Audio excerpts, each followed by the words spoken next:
tu la nu tranga bela Wai te ka kyang e hian sir han sola A tuna zanin A fura chalin Boy te ka tranga bero So ko moi tu la nu tranga bela Wai te ka kyang e hian sir han sola A tuna zanin A fura chalin Boy te ka tranga bero Moi tu la nu tranga bela Boy te ka kyang e hian sir han sola A tuna zanin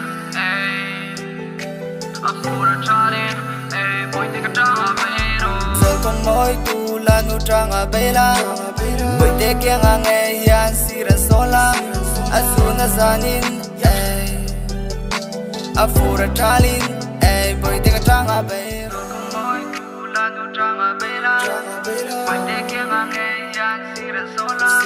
a tuna zanin, a fura chalin, boy te ka tranga bela. So ko moi tu la nu tranga bela, boy te kyang e hian sir han sola, a tuna zanin, a fura chalin,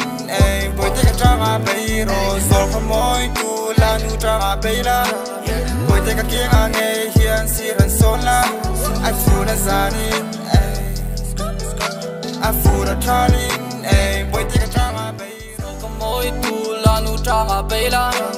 Boy te ka kyang e hian sir han sola A tuna zanin A fura chalin Boy te ka tranga bela So ko moi tu la nu tranga bela Boy te ka kyang e hian sir han sola A tuna zanin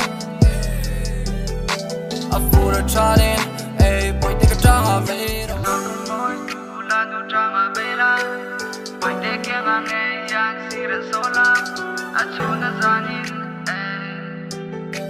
A fura chalin Boy te ka tranga